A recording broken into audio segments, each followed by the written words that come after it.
पाहि नो अग्ने रक्षसः पावको अस्मभ्यं स्यो भव पुष्टिं नः पुष्यसे उतत्राता तनूनाम। यज्ञ विज्ञान के इस खास कार्यक्रम में आप सभी का हार्दिक अभिनंदन, स्वागत है। मैं स्वामी विप्रदेव और मेरे साथ इस संवाद में उपस्थित है पूज्य स्वामी यज्ञदेव। नमस्कार। पिछले अंक में हमने चर्चा की थी परस्पर संवाद के माध्यम से कि यज्ञ हमारे पूर्वज गण करते थे, प्रत्येक घर में होता था, लेकिन आज इस वर्तमान परिप्रेक्ष्य में कहीं न कहीं उसका ह्रास, उसका अभाव देखने को मिलता है। सिर्फ हमने एक ब्राह्मण, एक पंडित का कार्य समझ लिए, तो इस पर समाधान के रूप में हमें इसका उत्तर मिला था। साथ ही कि यज्ञ प्रत्येक व्यक्ति के लिए आवश्यक है, क्योंकि जो प्राण ऊर्जा हम लेते हैं उसमें उसकी सबसे अधिक महत्व है, उसका सबसे अधिक महत्व है। इसलिए महत्व है कि हम भोजन ग्रहण करते हैं तो उसके बिना 3 महीना हम चला सकते हैं अपना जीवन, जल के बिना हम 3 सप्ताह, परंतु जो प्राण ऊर्जा है, प्राण वायु, उसके बिना हम 1 मिनट या 2 मिनट भी नहीं जी सकते। तो इसलिए उसकी अधिक ही महत्वता है। तो उसको हम शुद्ध बनाएं जिससे कि हमारा जीवन शुद्ध बने, उसको हम लेते हैं, उससे एनर्जी हमको 80% मिलती है। तो जब तक वातावरण शुद्ध नहीं होगा तब तक हम स्वस्थ नहीं हो सकते शारीरिक व मानसिक रूप से। तो इसी चर्चा को हम आगे बढ़ाते हैं इस नवीन अंक के माध्यम से, इस नवीन कार्यक्रम के माध्यम से। स्वामी जी, बात ये हुई थी कि व्यक्ति यज्ञ यदि उनकी वैज्ञानिक लाभ उनको दिखे तो कहीं ना कहीं वो कर सकते हैं, परंतु उनको व्यस्तता के कारण से और इतने अलग अलग प्रवृत्ति आज देखने को मिलती है और नाना प्रकार के उनके पास प्लेटफॉर्म है कार्य करने के लिए, तो उसमें उनको अधिक उन्नति दिख रही है, उसमें उनको अधिक वैज्ञानिकता दिख रही है, तो वो उसको छोड़कर इसमें क्यों टाइम दे? देखिए, ये जो यज्ञ है उसको करने के लिए हम ही नहीं, अभी तो हमारी जो मूल परंपरा जो वेद है उन्होंने हमें आज्ञा दी है।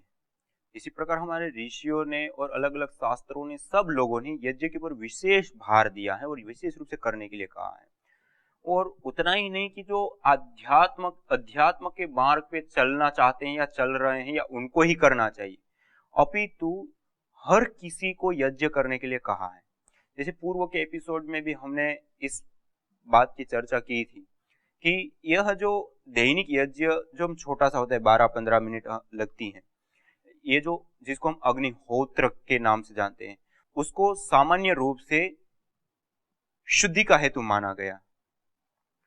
तो जो शुद्धि का हेतु माना गया है, अर्थात हम जो उत्स्वाद छोड़ते हैं, अब ये जो वायु है उसको हम किस प्रकार से शोधन कर सकते हैं? हमारे पास क्या साधन है? चाहे वो मॉडर्न टेक्नोलॉजी हो, साइंस हो, कुछ भी हो, जितनी भी पद्धति या प्रक्रिया आज है हमारे सामने, क्या तरीका है इस वायु को हम शुद्ध करें? कुछ नहीं। इसी प्रकार से हम देखें तो और भी चीजें, जैसे हम अपने व्यक्तिगत जीवन की जीवनचर्या में, दिनचर्या में प्रतिदिन करने वाले जो दंत धावन से लेकर के वस्त्र प्रक्षालन से लेकर के जो अलग अलग प्रकार के हम कार्य करते हैं स्वच्छता के लिए, सफाई के लिए, इसी प्रकार से एक स्वच्छता का ये कारण है। अब कौन व्यक्ति धरती पर ऐसा होगा नहीं चाहेगा कि मैं दांत साफ ना करूं, कपड़े साफ ना करूं, शरीर को ना नहलाऊं या इस प्रकार का, और नहीं करेगा तो क्या होगा? धीरे धीरे धीरे रोग, दोष, अशुद्धि होगी, अशुद्धि से रोग, और दोष के कारण, रोग के कारण दुख, फिर वापस उसी क्रम में आ गया। तो हम अपने जीवन में चाहते क्या है? मूल बातें हैं। हम अपने जीवन में यदि सुख चाहते हैं तो हमें उसके अनुसार चलना पड़ेगा। तो उसके अनुसार चलने के लिए हमें, हमारे शास्त्र ने कहा कि हम सुख चाहते हैं तो हमें धर्म के अनुसार चलना चाहिए। अब धर्म के अनुसार क्या है कि धर्म के अनुसार जो जो बातें ऐसी हैं जो परिणाम में हमें सुख देती हैं, अच्छाई देती है, मुक्ति की ओर ले जाती है, अर्थात दुखों से हमें छुड़ाती हैं, उसको धर्म कहा है। और यज्ञ एक सर्वोत्तम कार्य है, और यज्ञ एक धार्मिक कार्यों में, अर्थात जो अच्छे कार्य हैं, जो करने योग्य कार्य, एक तो ऐसा है कि जो अधार्मिक है, जो करने योग्य नहीं है, मनुष्य को मना किया जाता है, लेकिन जो करने योग्य अच्छे काम है, जो धार्मिक कार्य है, उन धार्मिक कार्यों में भी बहुत सारे काम है जो हम कर सकते हैं। अब जिनके पास विद्या नहीं है उसको विद्या बांट सकते हैं, जिसके पास भोजन नहीं है उसको भोजन दे सकते हैं, इस प्रकार से लेकर के हजारों काम है जो धार्मिक कार्य है। लेकिन उन सारे कामों में भी यज्ञ को ही हम क्यों करें? तो हमारे शास्त्रों ने कहा यज्ञो वै श्रेष्ठ तमम कर्म, यज्ञ श्रेष्ठ तम कर्म कहा। क्यों? क्योंकि अच्छे अच्छे बहुत सारे कार्य है, लेकिन उसकी भी एक कैटेगरी है, एक मध्यम कोटि का है, एक और उत्तम कोटि का है, एक और अतिशय उत्तम कोटि का है। ऐसा है कि एक कर्म को हमने किया लेकिन हमें तो लाभ है, लेकिन और किसी को कोई हानि भी नहीं है, तो वो एक सामान्य कोटि का काम हो जाएगा। लेकिन दूसरा कर्म ऐसा है जिसको करने से किसी भी प्रकार की किसी को भी कोई हानि नहीं है, लेकिन हमारा तो लाभ है, लेकिन हमारे साथ साथ हमारे आसपास में रहने वाले लोगों का भी उसमें लाभ है, तो वो उससे अच्छी कोटि का हम कर्म कहेंगे। और इसी प्रकार से तीसरा हम कर्म दें कि जिसमें किसी भी प्रकार की कोई हानि नहीं है, चाहे प्रकृति की हो, चाहे व्यक्ति की हो, चाहे किसी की भी, लेकिन व्यक्तिगत भी लाभ मिलता है, सामाजिक भी लाभ मिलता है, पर्यावरण को भी लाभ मिलता है, पारिवारिक भी लाभ, मतलब हर प्रकार के लाभ हमारे उसके साथ जुड़ जाते हैं और लाभ मिलते हैं, तो उसको हम श्रेष्ठतम कर्म कहेंगे, अच्छे से अच्छा कर्म कहेंगे। जबकि हम दूसरे कार्य को करेंगे उसमें जितना समय लगाते हैं उतना ही समय यदि हम उसमें लगाए तो हमारे लिए बहुत ज्यादा हितकारी, बहुत ज्यादा लाभकारी हो जाएगा। तो इसलिए यज्ञ को श्रेष्ठतम कर्म हमारे ऋषियों ने कहा, क्योंकि यज्ञ एक ऐसा कर्म है कि व्यक्ति प्रतिदिन 12 से 15 मिनट करता है, तो उसके माध्यम से उनका शरीर पहले तो शुद्ध हो जाता है, अर्थात सत्व सामंजस्य में आ जाता है। हमारे शरीर के वात पित्त कफ दोष आदि जो असंतुलित होती है और उसके कारण जो रोग आदि होते हैं, तो वो संतुलित अवस्था में आ जाते हैं, अर्थात शरीर के सभी प्रकार के रोगों से बचाता है, पहला। दूसरा मानसिक, जिसको आधि और व्याधि दो शब्दों से हम जानते हैं, आधि हमारे मन से संबंधित समस्या और व्याधि हमारे तन से संबंधित समस्या। तो तन से संबंधित समस्याओं को तो दूर करता ही करता है, लेकिन उसके साथ साथ मन से संबंधित जो समस्या है, स्ट्रेस, तनाव, चिड़चिड़ापन, नींद न आने से लेकर के कुछ शारीरिक भी इसमें है, लेकिन उसके साथ साथ जो मानसिक जो हम क्लेश हैं उनसे भी ये मुक्ति दिलाता है, मानसिक शांति को प्रदान करता है। हाँ, और उसके साथ साथ शारीरिक लाभ हो गया, मानसिक लाभ हो गया, और उसके साथ साथ आध्यात्मिक लाभ भी हमें प्राप्त होते हैं। आध्यात्मिक लाभ यह है कि हमारा सत्व का उदय होता है, और जैसा हम जानते हैं उसी के अनुसार हमारा आचरण हो, ऐसी शक्ति हमें प्रदान करता है वो। तो ये, और उसके साथ साथ हमें पुण्यों को भी बहुत बड़े रूप में प्रदान करता है, जिसके आधार पे हमारा अगला जन्म या शरीर या माता पिता, गुरुजन, संपत्ति से लेकर के सारी चीजें हमें मिलती हैं, तो उस चीज को भी वो देने वाला होता है। तो ये सारे तो हमारे व्यक्तिगत एक लाभ में ही कई सारे लाभ जुड़ गए यज्ञ के साथ।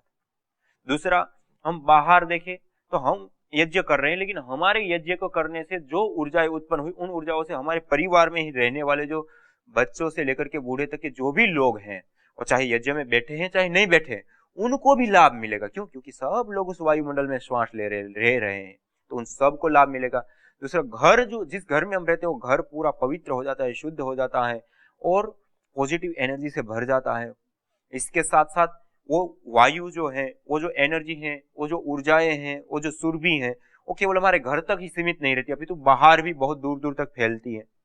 तो उसके कारण बाहर भी जो लोग रह रहे हैं उनको भी लाभ मिलता है। पेड़ पौधे, पशु पक्षी, कीट पतंग, जैसे मैंने पहले भी आपको बताया कि मनुष्य के लिए जैसे वायु एक बहुत बड़ा इंपॉर्टेंट आहार है, उसी प्रकार से पेड़ पौधों के लिए भी 95% और 95% से अधिक तक उनका आहार वायु है।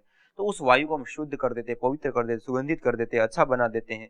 तो वो उन लोगों के लिए, इसी प्रकार कीट पतंग, पशु पक्षी से लेकर के सब कितने जीव हैं जो इस वायुमंडल के आधार पे जीते हैं, तो उन सब के लिए हमें कितना परोपकार कर दिया। हम एक रूप से कल्पना करें कि जब हम कथाओं में सुना करते हैं, कहानियों में सुना करते हैं कि जो बड़े बड़े राजा होते हैं वो सुबह में उठ करके उनके पास जितने भी लोग दान मांगने के लिए, भिक्षा मांगने के लिए आते हैं, उनको जो मांगे वो देते हैं और उसके बाद जाकर के वो अपना अन्न ग्रहण करते हैं।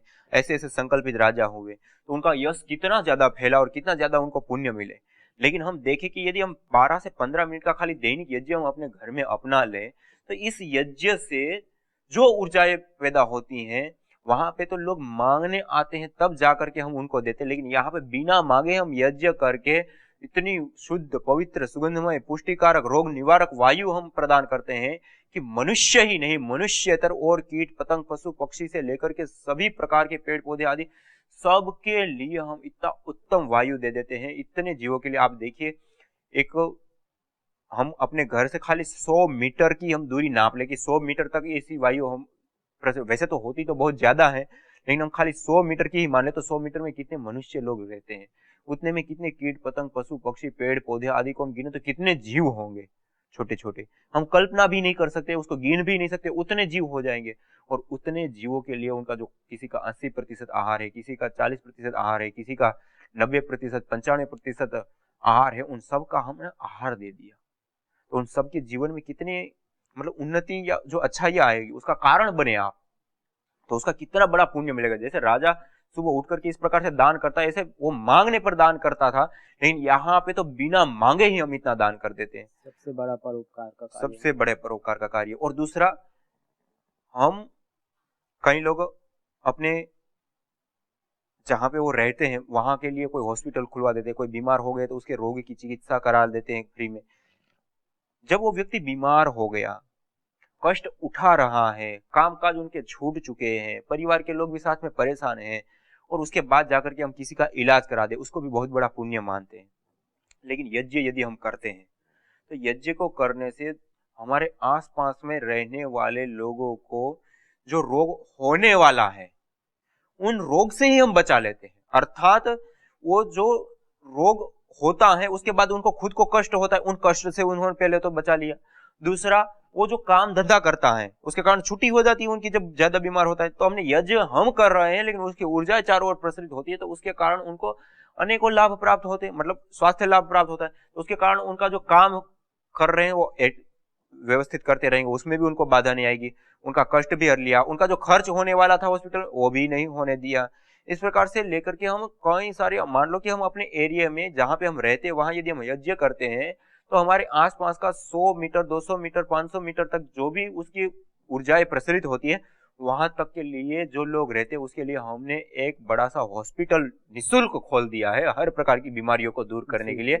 इतना हम पुण्य इससे प्राप्त कर सकते हैं, इतना ज्यादा लाभ प्राप्त होता है, लोगों को रोगों से बचा सकते हैं। जो कि हम बीमार होने के बाद इलाज करना एक दूसरी बात, तब तो उन्होंने कष्ट भी उठा लिया है, दूसरा उनका काम धंधा भी छूट गया है, उसके बाद हम इलाज करा रहे, जबकि यहाँ पे तो पहले से ही हम रोगों को भी हर लेते हैं, दुख कष्टों को भी रोक लेते हैं, उनके काम को भी बाधित होने से रोक लेते हैं। तो ऐसे बहुत सारे इस प्रकार से हमें इसमें हम लाभों को देख सकते हैं।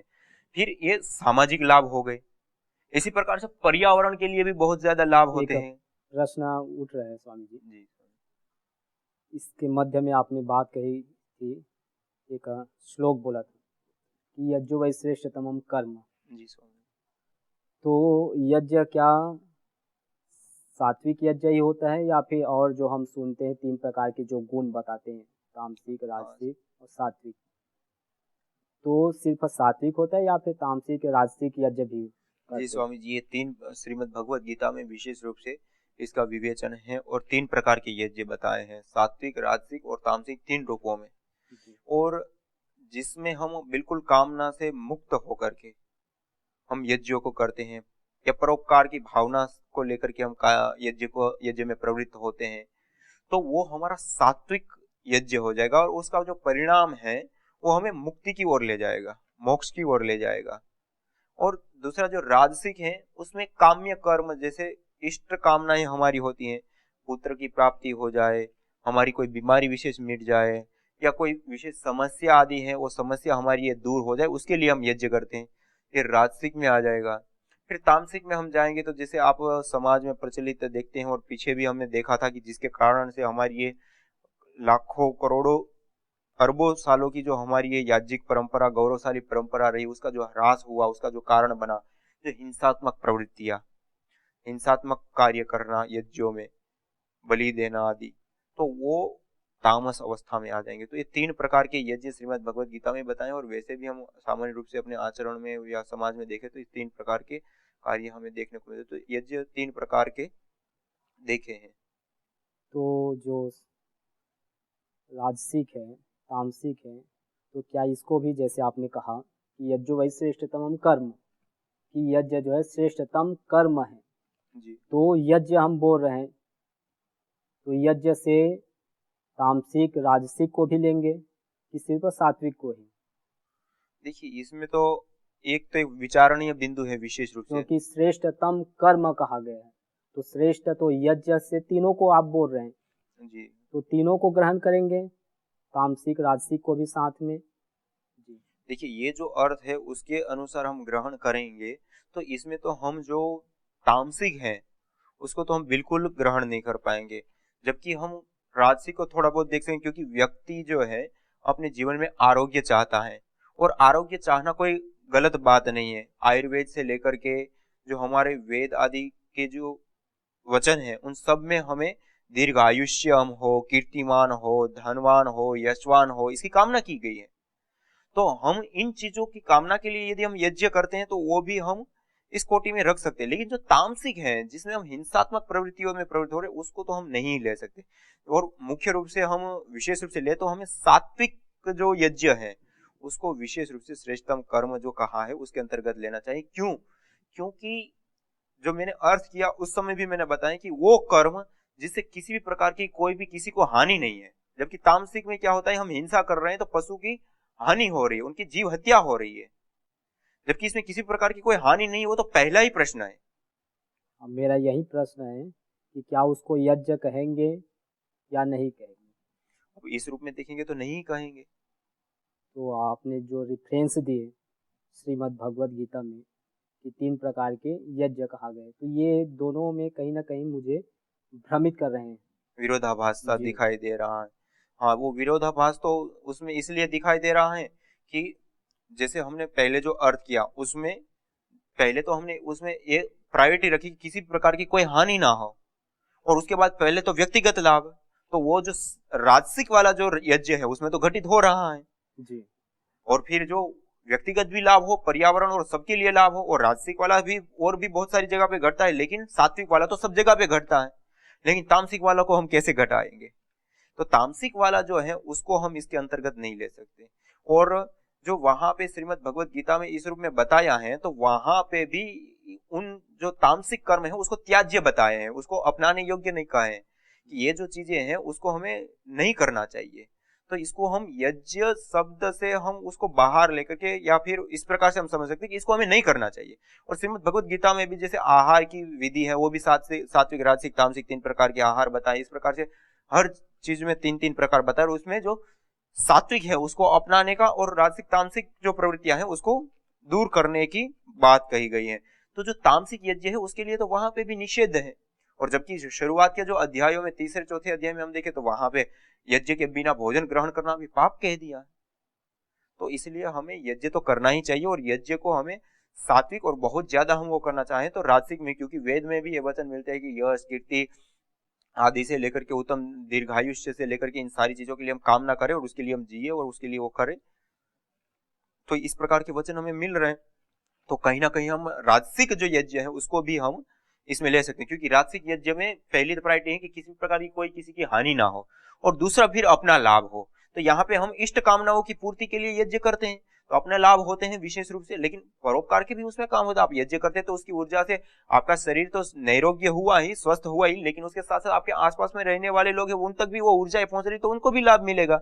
तो उसमें कोई वो नहीं है। तो हम सात्विक और राजसिक को हम यज्ञ के अंतर्गत ले सकते हैं, बाकी जो तामसिक है उसको हम इससे इतर करेंगे, और श्रीमद् भगवत गीता में भी उसको अपनाने योग्य नहीं कहा है। जी यहाँ पर पुनः मैं एक और प्रश्न करना चाहूँगा कि जो राजसिक और सात्विक यज्ञ आपने बताए कि दोनों को यज्ञ के अंतर्गत लेंगे, अब जो श्लोक था यज्ञो वै श्रेष्ठतमम कर्म, जी तो इसमें श्रेष्ठ कर्म यज्ञ के रूप में किसको लेंगे दोनों में से, यदि मैं ऐसे क्वेश्चन कर खाली रहा हूं श्रेष्ठ में? जी और श्रेष्ठतम में भी फिर एक प्रश्न उठेगा, श्रेष्ठतम भी कैसे लेंगे? जी तो हम उसमें भी इन दोनों को देख सकते हैं।